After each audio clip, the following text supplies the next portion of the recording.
రైతుల దగ్గర ధాన్యం కొనుగోలు చేసి 1600 కోట్ల బకాయి పెట్టి గత ప్రభుత్వం వేధించింది.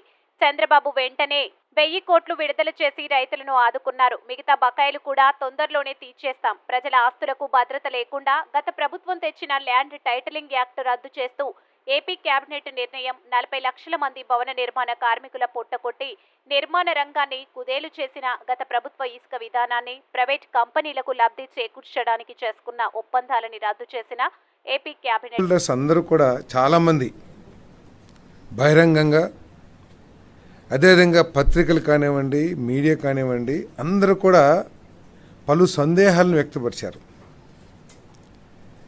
అయినా కూడా గత ప్రభుత్వం హడావిడిగా స్టేక్ హోల్డర్స్తో ఎటువంటి సంప్రదింపులు జరగకుండా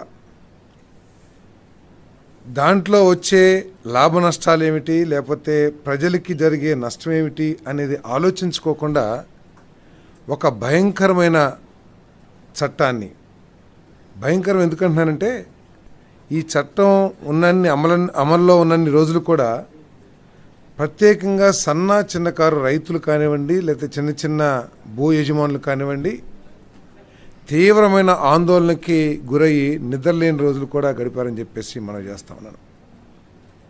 ఎందుకంటే గత ప్రభుత్వం చెప్పినప్పటికీ ఇది కేంద్ర ప్రభుత్వం ప్రతిపాదించిన చట్టం, మేము దాన్ని అమలు చేసామని చెప్పేసి చెప్పడానికి ప్రయత్నం చేసినా కూడా నీతి ఆయోగ్ ఏదైతే ప్రతిపాదించిందో దానికి దీనికి పోలిక లేకోకుండా అనేక క్లాజెస్ని మార్చివేసిన విషయం మనకు కూడా తెలిసిందే.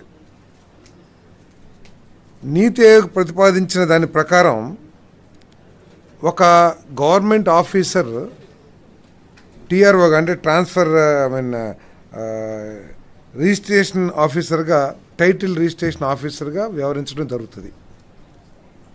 కానీ మన ఈ గత ప్రభుత్వం, ఆంధ్రప్రదేశ్ ప్రభుత్వం చేసిన దాంట్లో మాత్రం అసలు ఎవరు చేస్తారనే దాని మీద ఏమీ లేకోకుండా, అంటే ఎనీ పర్సన్, అది అధికార లేకపోతే ప్రభుత్వం నామినేటెడ్ చేసే వ్యక్తి అనే విషయాన్ని స్పష్టం చేయకోకుండా, అంటే నామినేషన్ చేసే వ్యక్తి ఎనీ పర్సన్ అని చెప్పేసి ట్రాన్స్ఫరింగ్ టైటిల్ రిజిస్ట్రేషన్ ఆఫీసర్గా వ్యవహరిస్తారని చెప్పేసి చెప్పింది. ఇది ఎంత దారుణమో ఒకసారి ఆలోచించాలని చెప్పేసి మనం చేస్తా ఉన్నాను.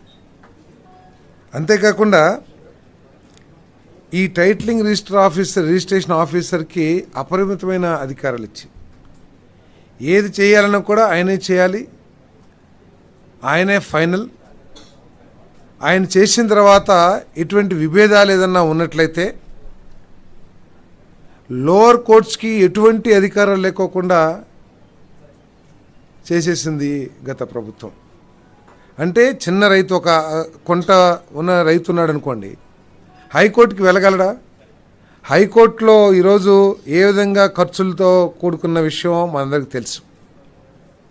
సో కేవలం హైకోర్టు మాత్రమే వెళ్ళాలి అని చెప్పేసి లోవర్ కోర్ట్స్కి కంప్లీట్గా ఎటువంటి అధికారాలని కత్తిరించేసిన ఈ చట్టం ఎవరిని ఉద్దేశించి, లేకపోతే ఏ సమస్యని పరిష్కరించడం కోసం తీసుకొచ్చిందే గత ప్రభుత్వం అర్థం కాకుండా ఉందని చెప్పేసి మనం చేస్తాం.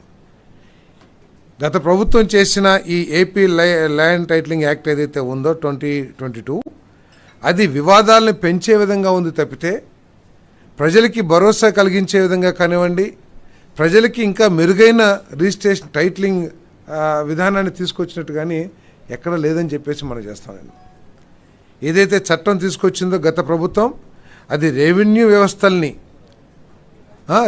ఇప్పటికి అమల్లో ఉన్న రెవెన్యూ వ్యవస్థల్ని, రిజిస్ట్రేషన్ వ్యవస్థల్ని, అదేవిధంగా ల్యాండ్ రికార్డ్స్ వ్యవస్థల్ని పూర్తిగా ధ్వంసం చేసే విధంగా ఈ చట్టాన్ని తీసుకొచ్చిందని చెప్పేసి మనకి సవినీయంగా మనం చేస్తాను. అంతేకాకుండా కేవలం హైకోర్టుకి వెళ్ళాలి,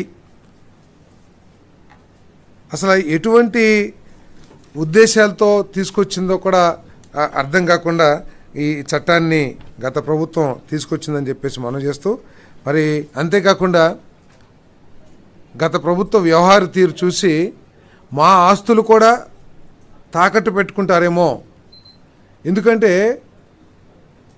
మద్యం అమ్మకాల ద్వారా వచ్చే 20 సంవత్సరాల్లో వచ్చే ఆదాయాన్ని కూడా తాకట్టు పెట్టగలిగిన ఒక ప్రభుత్వం మా ఒరిజినల్ డాక్యుమెంట్స్ వాళ్ళ దగ్గరుంటే ఏమైపోతుందో అనే భయాందోళన కూడా కలిగే విధంగా రిజిస్ట్రేషన్ చేసుకుంటే ఒరిజినల్ డాక్యుమెంట్స్ ఇవ్వము, జిరాక్స్ కాపీలు మాత్రమే ఇస్తాము అని చట్టాన్ని రూపొందించారంటే మరి ఎటువంటి భయంకరమైన చట్టాన్ని వాళ్ళు తీసుకొచ్చారో ఒకసారి ఆలోచించాలని చెప్పేసి మనం చేస్తాను నేను.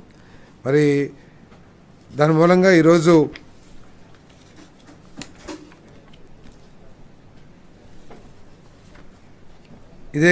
ఇదే చట్టం ఉండేటైతే గనక టైటిల్ రిజిస్ట్రేషన్ ఆఫీసర్ జారీ చేసే జనరల్ పవర్ ఆఫ్ అటార్నీ, ఇప్పటికే గిఫ్ట్ డీడ్లు, ఇంకా వేరే వేరే డీడ్స్ ఉంటాయి కదండి, గిఫ్ట్ డీడ్స్, వాటన్నిటినీ కూడా మార్టిగేజ్ డీడ్స్, వీటన్నిటిని కూడా మళ్ళీ రిజిస్టర్ చేసుకోవాలని కూడా ఎప్పుడో మనకి తాతలో లేకపోతే ఎవరో గిఫ్ట్ డీడ్లు ఇచ్చుంటారు, వాటన్నిటినీ కూడా మళ్ళీ రిజిస్ట్రేషన్ చేసుకోవాలని చెప్పేసి కూడా ఆ చట్టంలో పొందుపరచడం జరిగిందని చెప్పేసి మనం చేస్తాను.